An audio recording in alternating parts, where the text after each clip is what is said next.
Praise the Lord. കർത്താവിൻ്റെ അതിപരിശുദ്ധ നാമം വാഴ്ത്തപ്പെടുമാറാകട്ടെ. അല്പസമയം ഈ സമയത്ത് നിങ്ങളുമായിട്ട് ദൈവവചനം ഷെയർ ചെയ്യുവാൻ കർത്താവ് എനിക്ക് തന്ന നല്ല ഭാഗ്യത്തിനായി ഈ നല്ല അവസരത്തെ ഓർത്ത് ഞാൻ ദൈവത്തിന് സ്തോത്രം ചെയ്യുകയാണ്. ഇന്ന് ഞാൻ നിങ്ങളോട് സംസാരിക്കാൻ ആഗ്രഹിക്കുന്ന ഒരു വിഷയം നമ്മുടെ പ്രിയപ്പെട്ടവരുടെ, നമ്മുടെ ഭവനത്തിൻ്റെ, നമ്മുടെ കുടുംബത്തിൻ്റെ രക്ഷയ്ക്കായിട്ട് പ്രാർത്ഥിക്കുക എന്നുള്ള വിഷയമാണ്. കർത്താവ് എനിക്ക് ഈ വിഷയത്തിൽ തന്ന ചെറിയൊരു ചിന്ത ഞാൻ ഇന്ന് നിങ്ങളുമായിട്ട് ഷെയർ ചെയ്യാൻ ആഗ്രഹിക്കുന്നു. ദൈവത്തിൻ്റെ പരിശുദ്ധാത്മാവിൻ നമ്മളോട് ഏത് സമയത്തും ഏത് കാലഘട്ടത്തിലും ഏതവസരത്തിലും ഹൃദയത്തിൻ്റെ നിലവാരങ്ങളെ അറിഞ്ഞ് സംസാരിക്കുന്ന ഒരു ദൈവത്തിൻ്റെ കൃപയോർത്ത് ഞാൻ ദൈവത്തെ സ്തുതിക്കുന്നു. ആ പരിശുദ്ധാത്മാവ് ഈ സന്ധ്യാസമയത്തും നമ്മളോട് സംസാരിക്കട്ടെ. അവൻ്റെ വചനത്തിൽ നിന്ന്, അവൻ്റെ ആത്മാവിൽ നിന്ന് ദൈവാത്മാവ് നിങ്ങളോട് സംസാരിക്കട്ടെ എന്ന പ്രാർത്ഥനയോടെ നമുക്ക് അല്പസമയം വചനത്തിൽ നിന്ന് ചിന്തിക്കാം. നമ്മുടെയൊക്കെ പലരുടെയും കുടുംബങ്ങൾ രക്ഷയുടെ അനുഭവത്തിൽ വന്നിട്ടുള്ളവരാകാം, വരാത്തവർ അനേകർ കാണാം. എന്നെ ഇന്ന് കേൾക്കുന്ന, എന്നെ കാണുന്ന അനേകർ ചിലപ്പം നിങ്ങളുടെ ഭവനത്തിൽ നിങ്ങൾ ഏകരായിട്ട് കർത്താവിനെ സ്വീകരിച്ച് ഈ രക്ഷയുടെ മാർഗത്തിൽ ദൈവത്തെ അറിഞ്ഞവരായിരിക്കാം. അങ്ങനെയാണെങ്കിൽ ഈ വചനം നിങ്ങൾക്കുള്ളതാണ്. നമ്മളെല്ലാവരും ആഗ്രഹിക്കുന്നതാണ് നമ്മുടെ കുടുംബം, അല്ലെങ്കിൽ നമ്മുടെ മാതാപിതാക്കൾ, നമ്മുടെ സഹോദരങ്ങൾ, നമ്മുടെ കുഞ്ഞുങ്ങൾ ദൈവത്തിൻ്റെ രക്ഷ അറിയണം. നമ്മളറിഞ്ഞ ഈ മഹാസ്നേഹം, ഈ കർത്താവിൻ്റെ സ്നേഹം ഒന്ന് രുചിച്ചറിയുവാൻ അവർക്കും ഇടയാകണം കർത്താവേ എന്ന് നമ്മളെപ്പോഴും പ്രാർത്ഥിക്കുകയും ആഗ്രഹിക്കുകയും ചെയ്യുന്നവരാണ്. നമ്മൾ ഒത്തിരി പേര് അറിഞ്ഞവരുണ്ട്, ഈ കർത്താവിനെ അറിഞ്ഞവരുണ്ട്. അറിഞ്ഞവർ പലരുമുണ്ടെങ്കിലും രുചിച്ചറിഞ്ഞവർ വളരെ ചുരുക്കമാണ്, അല്ലേ? ദൈവത്തിൻ്റെ വചനത്തിൽ നിന്ന് നമുക്കിന്ന് കാണാം. രുചിച്ചറിഞ്ഞാൽ, അല്ലെ, രുചിച്ചറിഞ്ഞവർ എങ്ങനെയാണ് കർത്താവിൻ്റെ സന്നിധിയിൽ കടന്നു വരുന്നത്, ഈ ദൈവത്തിൻ്റെ മഹത്വത്തെ കാണുന്നത്. നമ്മുടെ പ്രിയപ്പെട്ടവരൊക്കെയും രക്ഷയുടെ ഭാഗത്ത് കടന്നു വരുന്നത് ദൈവത്തിൻ്റെ ഹിതമാണോ, ദൈവത്തിന് ഇഷ്ടമാണോ എന്ന് വചനത്തിൽ നമുക്കൊന്ന് ശോധന ചെയ്യാം. ഞാൻ അതിനാധാരമായിട്ട് ഒരു വാക്യം വായിച്ചു കൊള്ളട്ടെ. ഉൽപ്പത്തി പുസ്തകം 44 അധ്യായം അതിൻ്റെ 34 വാക്യം. അവിടെ ഉള്ള സംഭവം, ആ ചരിത്രം നമുക്കെല്ലാവർക്കും അറിയാവുന്ന വചനമാണ്. കർത്താവേ സ്തോത്രം. അവിടെ ജോസഫിൻ്റെ, അവൻ്റെ സഹോദരന്മാരുമായിട്ടുള്ള കൂടിക്കാഴ്ചയാണ് നമുക്കവിടെ കാണാൻ കഴിയുന്നത്. അവിടെ എഴുതിയിരിക്കുന്ന ഇപ്രകാരമാണ്: ബാലൻ കൂടെ ഇല്ലാതെ ഞാൻ എങ്ങനെ അപ്പൻ്റെ അടുക്കൽ പോകും. നമുക്ക് അതിൻ്റെ പുറകിലുള്ള ചരിത്രവും കാര്യവും എല്ലാം അറിയാം, ഞാനത് വിശദീകരിക്കുന്നില്ല. അവിടെ ജോസഫ് ബെന്യാമിനെ, തൻ്റെ ഏറ്റവും പ്രിയപ്പെട്ട സഹോദരനെ തൻ്റെ കൂടെ നിർത്താൻ വേണ്ടി അവിടെ പ്രയോഗിച്ച ഒരു സാഹചര്യത്തിൽ, പ്രയോഗിച്ച ഒരു വിഷയത്തിൽ അവിടെയാണെങ്കിൽ യഹൂദ എഴുന്നേറ്റ് പറയുകയാണ്, തിരുമേനി അത് പറ്റത്തില്ല, കാരണം ഒരിക്കൽ ഞങ്ങളുടെ ഒരു സഹോദരൻ നഷ്ടപ്പെട്ടു പോയതാണ്. അതിൻ്റെ വിഷമത്തിൽ നിന്ന് ഇതുവരെ യാക്കോബ് മൊത്തത്തിൽ പുറത്തു വന്നിട്ടില്ല. ഇനിയും ഞാൻ ബെന്യാമിനെ കൂടെ കളഞ്ഞല്ലോ, ബെന്യാമിൻ കൂടെ നഷ്ടപ്പെട്ടെന്ന് പറഞ്ഞു പോയാൽ ഞങ്ങളുടെ പിതാവ് ഈ ലോകത്തിൽ നിന്ന് മാറ്റപ്പെടും, ഞങ്ങളുടെ പിതാവിനെ ഞങ്ങൾക്ക് തിരിച്ചു കിട്ടത്തില്ല എന്നാണ് അവിടെ യഹൂദ പറഞ്ഞു വരുന്നത്. അപ്പോൾ അവൻ ചോദിക്കുകയാണ്, ബാലൻ കൂടെ ഇല്ലാതെ ഞാൻ എങ്ങനെ പോകും, അപ്പൻ്റെ അടുക്കൽ എങ്ങനെ മടങ്ങിപ്പോകും? ശരിക്കും ഇന്ന് കർത്താവ് നമ്മളോട് എല്ലാവരോടും ചോദിക്കുന്ന ഈ ഒരു ചോദ്യം തന്നെയാണ്. നമ്മുടെ വീട്ടുകാർ, അല്ലെങ്കിൽ നമ്മുടെ സഹോദരൻ, നമ്മുടെ കുഞ്ഞുങ്ങൾ ദൈവസന്നിധിയിലില്ലാതെ നമുക്ക് എങ്ങനെ ദൈവത്തിൻ്റെ മുൻപിൽ ചെന്ന് നിൽക്കാൻ കഴിയും? നമ്മളെല്ലാവരും അതിനുവേണ്ടി പ്രാർത്ഥിക്കുകയും ആഗ്രഹിക്കുകയും ചെയ്യുന്നവരാണ്. പക്ഷെ നമ്മൾ അതിനായിട്ട് എന്ത് ചെയ്യണം? എന്താണ് നമുക്ക് ചെയ്യാൻ കഴിയുന്നത്? നമ്മളെല്ലാവരും നമ്മുടെ പ്രിയപ്പെട്ടവർക്ക് വേണ്ടി നമ്മൾ ഉത്തരവാദിത്തപ്പെട്ടവരാണ്.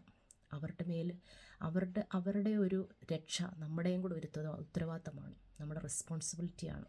കർത്താവ് അത് ചെയ്തെടുക്കും. പ്രിയമുള്ളവരെ, അത് ദൈവത്തിൻ്റെ ഹിതമാണോ? നമുക്കൊന്ന് കാണാം. 1 യോഹന്നാൻ 5:14 ഇപ്രകാരം പറയുന്നു: അവൻ്റെ ഇഷ്ടപ്രകാരം നമ്മൾ എന്തെങ്കിലും അപേക്ഷിച്ചാൽ ആ അപേക്ഷ അവൻ കേൾക്കും. അത് നമുക്ക് അവനോടുള്ള ധൈര്യമാകുന്നു. നമ്മൾ ദൈവത്തിൻ്റെ ഹിതപ്രകാരം നമ്മൾ എന്ത് വിഷയം യാചിച്ചാലും ദൈവത്തിൻ്റെ പരിശുദ്ധാത്മാവ് നമുക്ക് നൽകും. പക്ഷേ അത് ദൈവത്തിൻ്റെ ഹിതമായിരിക്കണം. അപ്പം നമ്മുടെ പ്രിയപ്പെട്ടവർ, നമ്മുടെ മാതാപിതാക്കൾ ഈ നിത്യനരകത്തിലേക്ക് കടന്നു പോകുന്ന ദൈവത്തിൻ്റെ ഹിതമാണോ? ഒരിക്കലുമല്ല ദൈവമക്കളെ. അവരും ഈ രക്ഷയുടെ അനുഭവം അറിയണം. ഒരുപക്ഷെ നിങ്ങൾ നിങ്ങളുടെ കുടുംബത്തിൽ ഏകരായിട്ട് കർത്താവിനെ സേവിക്കാൻ ഇറങ്ങിയവരായിരിക്കും. ഒരുപക്ഷെ നിങ്ങളുടെ കുഞ്ഞുങ്ങൾ ഇന്ന് ലോകത്തിൻ്റെ പാപവഴികളിൽ നടക്കുന്നവരായിരിക്കും. അങ്ങനെ കരയുന്ന മാതാപിതാക്കൾ, അങ്ങനെ കരയുന്ന അനേക മാതാപിതാക്കളുടെ കണ്ണുനീരിന്ന് ദൈവസന്നിധിയിൽ ഉണ്ടായിരിക്കും. പക്ഷെ നിങ്ങൾ ഒരിക്കലും നിങ്ങളുടെ പ്രത്യാശ കൈവിടരുത്. അവരുടെയൊക്കെ ഉത്തരവാദിത്വം നമുക്കുണ്ട്. അവരൊക്കെയും ദൈവസന്നിധിയിൽ കടന്നു വരും. അവർക്ക് വേണ്ടിയുള്ളതാണ് ദൈവത്തിൻ്റെ വചനം. അവൻ്റെ ഹിതമാണ്, അവൻ്റെ ആലോചനയാണ്. അത് നമ്മൾ പ്രാപിച്ചെടുക്കണം. അവൻ്റെ വാഴ്ത്തത്വമാണ്. അതെവിടാണ് അവൻ്റെ വചനത്തിൽ അങ്ങനെ എഴുതിയിരിക്കുന്നത്? നമുക്ക് ചില വാക്യങ്ങളൊന്ന് കാണാം. സങ്കീർത്തനം 90:16 പ്രകാരം പറയുന്നു, നിൻ്റെ ദാസന്മാർക്ക് നിൻ്റെ പ്രവൃത്തിയും അവരുടെ മക്കൾക്ക് നിൻ്റെ മഹത്വവും വെളിപ്പെടുത്തണമേ. അതായത് നിൻ്റെ ദാസന്മാർ, നമ്മളൊക്കെയും ഇന്ന് രക്ഷയുടെ അനുഭവം, കർത്താവിൻ്റെ പ്രവൃത്തി, ഈ അത്ഭുതത്തെ നമ്മൾ കണ്ടവരാണ്, ഈ രുചിച്ചറിഞ്ഞവരാണ്. പക്ഷെ നമ്മുടെ തലമുറകൾ, നാളെ വളർന്നു വരുന്ന നമ്മുടെ കുഞ്ഞുങ്ങൾ, നമ്മുടെ സഹോദരങ്ങൾ, അവർക്കും ഈ മഹത്വം വെളിപ്പെടേണ്ടതാണ്. അവർക്കും ഈ രക്ഷ, ഈ കർത്താവിൻ്റെ വലിയ സ്നേഹം അവരനുഭവിച്ചറിയേണ്ടവരാണ്.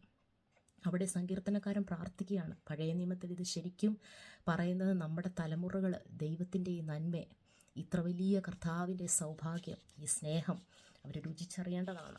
അത് ഈ വചനത്തിൽ അത് വ്യക്തമായിട്ട് വെളിപ്പെടുത്തുന്നുണ്ട്. അതുപോലെ തന്നെ വേറൊരു ഭാഗത്ത് കാണുവാണെങ്കിൽ സങ്കീർത്തനം 102:28 നിങ്ങൾക്ക് വേണമെങ്കിൽ ഈ വാക്യങ്ങൾ എഴുതി വെക്കാം. എഴുതി വെച്ചിട്ട് നിങ്ങൾ പ്രാർത്ഥിക്കണം. ദൈവത്തിൻ്റെ സന്നിധിയിൽ ഈ വാക്യങ്ങൾ വെച്ച് അവകാശം പറഞ്ഞ് പ്രാർത്ഥിക്കണം. നഷ്ടപ്പെടുന്ന നിങ്ങളുടെ തലമുറകൾക്ക് വേണ്ടി, നിങ്ങളുടെ മാതാപിതാക്കൾക്ക് വേണ്ടി. നാളെ നമ്മൾ അവർക്ക് വേണ്ടി ദുഃഖിക്കേണ്ടി വരല്ലേ? അവരൊക്കെയും നമ്മുടെ അവകാശമാണ്, നമ്മുടെ വാഴ്ത്തത്വമാണ്.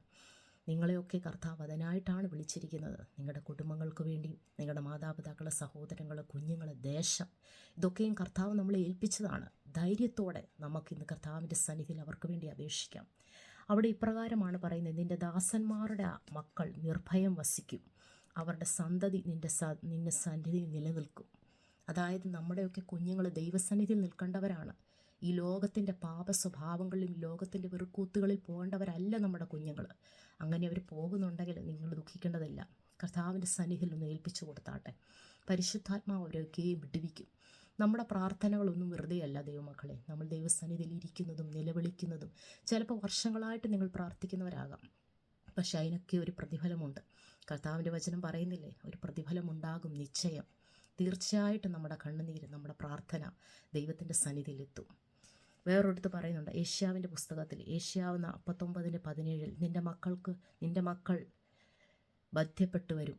അതായത് അവിടെ പറയുന്ന ഏഷ്യാ പ്രവാചകൻ, പ്രവാസത്തിൽ കടന്നു പോയിരിക്കുന്ന ദൈവത്തിൻ്റെ മക്കൾ, ദൈവത്തിൻ്റെ ജനം, അവരുടെയൊക്കെ കുഞ്ഞുങ്ങൾ, ഭാര്യമാർ, മക്കൾ, സഹോദരങ്ങൾ എല്ലാവരും പ്രവാസത്തിൽ കടന്നു പോയിരിക്കുകയാണ്. പക്ഷെ ദൈവമായ കർത്താവ് അവിടെ പറയുകയാണ്, അവരെല്ലാവരും ബധ്യപ്പെട്ട് മടങ്ങി വരും. അവരെല്ലാം ദൈവത്തിൻ്റെ സന്നിധിയിൽ വന്നു ചേരും.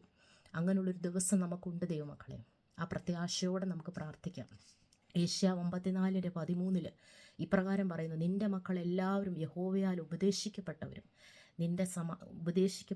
നിൻ്റെ സമാധാനം വലിയതുമായിരിക്കും. നമ്മുടെയൊക്കെ കുഞ്ഞുങ്ങളെ നമ്മൾ ആഗ്രഹിക്കുന്ന എപ്പോഴും ദൈവത്തിൻ്റെ സന്നിധിയിൽ അവർ ദൈവവചനത്തിലും ദൈവിക പഥ്യോപദേശത്തിലും വളരണമെന്നല്ലേ? പക്ഷെ നിങ്ങൾക്കറിയാമോ, അനേകം മാതാപിതാക്കൾ, എനിക്കറിയാവുന്ന ഒത്തിരി മാതാപിതാക്കൾ അവരുടെ തലമുറകൾക്ക് വേണ്ടി ദുഃഖിക്കുന്നുണ്ട്. അവർ കരയുന്നുണ്ട്. കാരണം അവരൊന്നും ഈ ദൈവത്തിൻ്റെ സ്നേഹത്തിൽ വന്നിട്ടില്ല. അവർക്ക് ഈ ദൈവത്തിൻ്റെ സ്നേഹം അനുഭവിക്കാൻ കഴിയുന്നില്ല. അങ്ങനെ കരയുന്ന ഒരുപാട് മാതാപിതാക്കളെ എനിക്കറിയാം. അങ്ങനെ ആരെങ്കിലും ഇന്ന് എൻ്റെ വചനം കേൾക്കുന്നുണ്ടെങ്കിൽ, എൻ്റെ വാക്കുകൾ ശ്രദ്ധിക്കുന്നുണ്ടെങ്കിൽ, ഈ വചനങ്ങളെ നിങ്ങൾ അവകാശമാക്കി പ്രാർത്ഥിക്കണം. നമ്മുടെ തലമുറ, നമ്മുടെ മക്കൾ നമ്മുടെ അവകാശമാണ്. ദൈവത്തിൻ്റെ മക്കളാണ് അവരൊക്കെയും ഈ ദൈവത്തിൻ്റെ വചനം കേൾക്കേണ്ടവരാണ്. അവിടെ എഴുതിയിരിക്കുന്ന നിൻ്റെ മക്കൾ യഹോവയാൽ ഉപദേശിക്കപ്പെട്ടവരാകുമെന്ന്. അതായത് ദൈവത്തിൻ്റെ ഉപദേശം അവർ കേൾക്കുമെന്ന്, ആ ഉപദേശത്തിൽ അവർ കടന്നു വരുമെന്ന്. അങ്ങനെയാണ് അവർ എഴുതിയിരിക്കുന്നത്. എത്ര അനുഗ്രഹിക്കപ്പെട്ട വാക്യമല്ലേ ദൈവമക്കളെ? കർത്താവ് നമ്മളോട് അവൻ്റെ വചനത്തിൽ കൂടെ സംസാരിക്കുന്നത്. പഴയ നിയമത്തിലും പുതിയ നിയമത്തിലും പല ഇടങ്ങളിലും നമ്മുടെ അവകാശത്തെക്കുറിച്ച്, നമ്മുടെ കുടുംബത്തിൻ്റെ രക്ഷയെക്കുറിച്ച് കർത്താവ് സംസാരിക്കുന്നുണ്ട്. അതിൻ്റെ ഏറ്റവും ഉത്തമമായ ഉദാഹരണം നോഹയുടെ പെട്ടകമാണ്. നോഹയുടെ പെട്ടകത്തെക്കുറിച്ച് എബ്രായ ലേഖനത്തിൽ ഇതുവരെ പറയുന്നുണ്ട്. എബ്രായ ലേഖനം 11:7 നോഹ തൻ്റെ കുടുംബത്തിൻ്റെ രക്ഷയ്ക്കായിട്ടൊരു പെട്ടകം തീർത്തു. ശരിക്കും ദൈവം നോഹയോട് പറഞ്ഞു, നീ ഒരു പെട്ടകം ഉണ്ടാക്കണമെന്ന്. അത് നോഹയുടെ കുടുംബത്തിൻ്റെ രക്ഷയ്ക്കായിട്ട് ആ പെട്ടകം തീർത്തു. ദൈവത്തിൻ്റെ വചനത്തെ അവൻ അനുസരിച്ച്, ദൈവത്തിൻ്റെ വചനത്തെ കേട്ട് അതുപോലെ പെട്ടകം തീർത്തു. അത് അവന് മാത്രമല്ല, അവൻ്റെ കുടുംബത്തിൻ്റെ രക്ഷയ്ക്കും അനേക നാൽക്കാലികളും ജീവജന്തുക്കളുടെ രക്ഷയ്ക്കായിട്ടും അതായി തീർന്നു. ശരിക്കും നോഹ അന്ന് അനുസരിച്ചില്ലായിരുന്നെങ്കിൽ ശരിക്കും ഒരു പക്ഷേ ഇന്നത്തെ മാനവരാശി അതുപോലെ കാണത്തില്ലായിരിക്കും. പക്ഷെ നോഹ അവിടെ അനുസരിച്ചു. ഒരു നോഹയിൽ കൂടെ ദൈവം ആ കുടുംബത്തെയും പലരുടെയും ജീവനെ രക്ഷിച്ചു. അപ്പം നമ്മളെല്ലാം ഒരു കൊടയാണ് നമ്മുടെ കുടുംബത്തിന്, അല്ലെ ശരിക്കും പറഞ്ഞാൽ ഒരു അംബ്രേലയാണ്, രക്ഷയുടെ അംബ്രേലയാണ് നമ്മുടെ കുടുംബങ്ങൾക്കും നമ്മുടെ സഹോദരങ്ങൾക്കും. ഒരാൾ നിമിത്തമാണ് കർത്താവ് ലോകത്തെ രക്ഷിച്ചതെന്ന്, ഒരു നോഹ മുഖാന്തരം. അനുസരിക്കുന്ന, ദൈവവചനം കേൾക്കുന്ന, അല്ലെ ദൈവത്തിൻ്റെ ശബ്ദത്തിന് അവൻ ചെവി കൊടുത്ത ഒരു നോഹയിലൂടെയാണ് കർത്താവിൻ്റെ തലമുറയും അവൻ്റെ ഭവനത്തെ വിടിവിച്ചത്. അങ്ങനെയുള്ള നോഹമാരായിട്ട് നമുക്ക് മാറാം ദൈവമക്കളെ. നമ്മുടെയൊക്കെയും ചിന്ത ചിലപ്പോൾ അവർ ദൈവസന്നിധിയിൽ കടന്നു വരുത്തില്ലായിരിക്കാം. പലരും പ്രത്യാശ വിട്ടവരും ആശ നശിച്ചു പോയവരും അനേക കുടുംബങ്ങളെ ഞാൻ കണ്ടിട്ടുണ്ട്. ഇന്ന് ഞാൻ നിങ്ങളോട് സംസാരിക്കുന്ന ദൈവത്തിൻ്റെ വചനത്തിൽ നിന്ന് മാത്രമല്ല, എൻ്റെ അനുഭവത്തിൽ കൂടെയും ഞാൻ രക്ഷിക്കപ്പെട്ട സമയത്ത് എൻ്റെ ഭവനത്തിൽ എൻ്റെ മാതാവ് വിശ്വാസത്തിൽ കടന്നു വന്നിട്ടില്ലായിരുന്നു, സഹോദരി വിശ്വാസത്തിൽ കടന്നു വന്നിട്ടില്ലായിരുന്നു. പക്ഷെ ഞാൻ വന്നു കഴിഞ്ഞിട്ടാണ് അവർക്ക് വേണ്ടി ഞാൻ ഒരുപാട് പ്രാർത്ഥിക്കുകയും അവർക്ക് വേണ്ടി ഒരുപാട് പ്രയത്നിക്കുകയും ചെയ്ത് കർത്താവിൻ്റെ കൃപ കൊണ്ട് അവരെല്ലാവരും ഇന്ന് രക്ഷയുടെ അനുഭവത്തിലാണ്. അതൊന്നും എളുപ്പത്തിൽ സംഭവിക്കുന്നതല്ല ദൈവമക്കളെ. പക്ഷേ കർത്താവ് അതിനായിട്ടാണ് ഒരു ഭവനത്തിൽ നിന്ന് ചിലപ്പോൾ ഒരാളെ ദൈവം വിടിവിക്കുന്നത്. ആ ഭവനത്തിൻ്റെയും ആ ദേശത്തിൻ്റെയും വിടുതലിന് വേണ്ടിയാണ് പരിശുദ്ധാത്മാവ് നമ്മളെ ഓരോരുത്തരെയും തിരഞ്ഞെടുത്തിരിക്കുന്നത്. ആ ഒരു പ്രത്യാശ, ആ ഒരു കർത്താവിൻ്റെ ധൈര്യം ഇന്ന് ഈ വചനത്തിലൂടെ നിങ്ങളെല്ലാവരും ദൈവം ഏറ്റെടുക്കാൻ സഹായിക്കട്ടെ. നോഹയെ പോലെ, അബ്രഹാമിനെ പോലെ, അബ്രഹാമിലൂടെ ദൈവം ലോത്തിനെ വിടുവിച്ചു അല്ലേ. അവിടെ എഴുതി വെച്ചേക്കുന്ന ആ ഉൽപ്പത്തി പുസ്തകത്തിൽ ഒരു ഭാഗത്ത് ദൈവം എഴുതി വെച്ചേക്കുന്ന ലോത്തിനെ വിടുവിക്കാൻ ദൈവം അബ്രഹാമിനെ ഓർത്തു. ഇംഗ്ലീഷ് വേർഷനിൽ ഇങ്ങനെ എഴുതിയിരിക്കുന്നു, ഗോഡ് റിമെമ്പേർഡ് അബ്രഹാം. സോദോം ഗോമോറെ നശിപ്പിക്കുന്നതിന് മുൻപ് ദൈവം അബ്രഹാമിനെ ഓർത്തു എന്ന് അവിടെ വചനത്തിൽ പറയുന്നത്. അങ്ങനെയാണ് ലോത്തിനെയും ലോത്തിൻ്റെ കുടുംബത്തെയും ദൈവം രക്ഷിച്ചത്. അല്ലാതെ ലോത്തിൻ്റെ നീതി ഓർത്തോ ലോത്തിൻ്റെ കുടുംബത്തിൻ്റെ നീതി ഓർത്തല്ല. അബ്രഹാം ലോത്തിന് വേണ്ടി പ്രാർത്ഥിച്ചു. ദൂതന്മാർ അവൻ്റെ ഭവനത്തിൽ കടന്നു വന്നപ്പോൾ അവൻ സോദോമിനെ ഗോമോറിനെ നശിപ്പിക്കാൻ ദൈവം തീരുമാനിച്ചിരിക്കുകയെന്ന് അബ്രഹാം മനസ്സിലായപ്പോൾ അവൻ ദൈവസന്നിധി മുട്ടുകളെ മടക്കി. കർത്താവ് 50 നീതിമാന്മാരുണ്ടെങ്കിൽ, 30 ഉണ്ടെങ്കിൽ, 10 ഉണ്ടെങ്കിൽ, അവസാനം അബ്രഹാമിന് മനസ്സിലായി അവിടെ നീതിമാന്മാരില്ല. ഒരുപക്ഷെ എൻ്റെ സഹോദരൻ ലോത്തും ദൈവത്തിൻ്റെ സന്നിധിയിൽ ഇപ്പം നിൽക്കുന്നില്ല എന്ന് അബ്രഹാമിന് മനസ്സിലായപ്പോഴാണ് അബ്രഹാം മുട്ടുകളെ മടക്കി അവൻ്റെ സഹോദരനും അവൻ്റെ കുടുംബത്തിനു വേണ്ടി പ്രാർത്ഥിച്ചത്, കർത്താവിനോട് നിലവിളിച്ചത്. ആ ഒരു പ്രാർത്ഥനയാണ് ദൈവം ലോത്തിനെ വെടിവെക്കാൻ കാരണമായി തീർന്നത്. ഇന്നെന്നെ കേൾക്കുന്ന ആരെങ്കിലും നിങ്ങളുടെ ഭവനത്തിന് വേണ്ടി കരയുന്നുണ്ടെങ്കിൽ, ഈ രക്ഷയുടെ മാർഗത്തിൽ ഏകരായി കടന്നു വന്ന ആരെങ്കിലും ഇന്നെന്നെ കേൾക്കുന്നുണ്ടെങ്കിൽ, നിങ്ങൾ ഈ ദൈവത്തിൻ്റെ വചനത്തെ മുറുകെ പിടിക്കണം. ഈ വചനം നിങ്ങളെ നിങ്ങളുടെ കുടുംബത്തെയും രക്ഷിക്കും. അതിനായിട്ടാണ് കർത്താവ് നിങ്ങളെ കൊണ്ടുവന്നിരിക്കുന്നത്. ഒരു നോഹയെ പോലെ, അബ്രഹാമിനെ പോലെ കർത്താവ് നിങ്ങളെ ഉപയോഗിക്കട്ടെ. കർത്താവ് തന്ന ഒരു അനുഗ്രഹിക്കപ്പെട്ട വചനം ഈ ഒരു വിഷയത്തോടുള്ള ബന്ധത്തിൽ ഞാൻ നിങ്ങളെ പറഞ്ഞേൽപ്പിക്കാം. ഇരമ്യാവ് 31:16 വളരെ അനുഗ്രഹിക്കപ്പെട്ട വാക്യമാണ്. നിങ്ങൾ പ്രാർത്ഥിക്കുമ്പോഴൊക്കെയും നിങ്ങളുടെ ഭവനത്തിന് വേണ്ടി നിങ്ങൾ മുട്ടുകളെ മടക്കുമ്പോൾ ഈ വചനങ്ങളെയൊക്കെ വെച്ച് പ്രാർത്ഥിക്കണം. കാരണം കർത്താവ് പറയുന്നുണ്ട്, എൻ്റെ വചനത്തെ വിട്ട് ദൈവത്തിനൊന്നും ചെയ്യുവാൻ കഴിയത്തില്ല. ദാനിയേൽ പ്രാർത്ഥിച്ചപ്പോഴും കർത്താവ് പറഞ്ഞ വചനത്തെ പറഞ്ഞാണ് അവൻ ദൈവത്തോട് പ്രാർത്ഥിച്ചത്. കർത്താവേ, നീ ഓർക്കണമേ, നിൻ്റെ നീതി ഓർക്കണമേ. ഞങ്ങളെല്ലാവരും പാപം ചെയ്ത് ഞങ്ങളിന്ന് പ്രവാസത്തിലാണ്. പക്ഷെ നീ ഓർക്കണം, നിൻ്റെ വചനത്തെ നീ ഓർക്കണമെന്നാണ് ദാനിയേൽ പറഞ്ഞത്. അതുപോലെ തന്നെയാണ് മോശയും പ്രാർത്ഥിച്ചത്, നിൻ്റെ ജനത്തെ നീ ഓർക്കണം, നിൻ്റെ വാഴ്ത്തത്തെ നീ ഓർക്കണം. അതുപോലെ നമുക്കും പ്രാർത്ഥിക്കാം. നമ്മുടെ കുടുംബത്തിന് വേണ്ടി, നമ്മുടെ കുഞ്ഞുങ്ങൾക്ക് വേണ്ടി ദൈവത്തിൻ്റെ സന്നിധിയിൽ ദൈവം പറഞ്ഞ വചനങ്ങളെ നമ്മൾ വാഴ്ത്തത്വം വെച്ച് പ്രാർത്ഥിക്കണം. ഇരമ്യാവ് 31:16 ഇപ്രകാരം പറയുന്നു, യഹോവ ഇപ്രകാരം അരുളിച്ചെയ്യുന്നു, കരയാതെ നിൻ്റെ ശബ്ദവും കണ്ണുനീര് വാർക്കാതെ നിൻ്റെ കണ്ണും അടക്കിക്കൊള്ളുക. നിൻ്റെ പ്രവൃത്തിക്ക് പ്രതിഫലമുണ്ടാകും. അവർ ശത്രുവിൻ്റെ ദേശത്ത് നിന്ന് മടങ്ങി വരും. 17 വാക്യത്തിൽ ഇപ്രകാരം പറയുന്നു, നിൻ്റെ മക്കൾ തങ്ങളുടെ ദേശത്തേക്ക് മടങ്ങി വരും. അതായത് നിങ്ങളുടെ പുത്രന്മാരും പുത്രിമാരും ദൈവത്തിൻ്റെ സ്ഥലത്ത്, തങ്ങളുടെ ദേശം എന്ന് പറഞ്ഞാൽ നമ്മുടെയൊക്കെ ദേശം ഒന്നേ ഉള്ളൂ, കർത്താവിൻ്റെ സന്നിധി.